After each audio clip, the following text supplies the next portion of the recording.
Hey guys, it's Anthony from Axe and Plastering, and here's my review on the Warrior kit from Columbia Tools.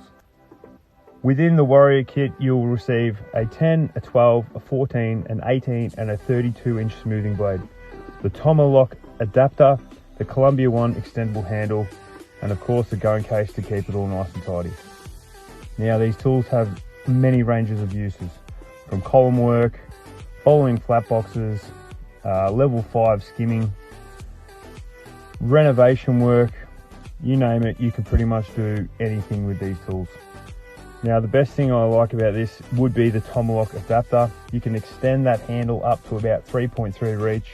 When you're in those tight spaces, you can just adjust that Tomahawk to where you need it, so that way you're not crashing into walls. Do yourself a favor, jump onto proplaster.com and order one of these bad boys.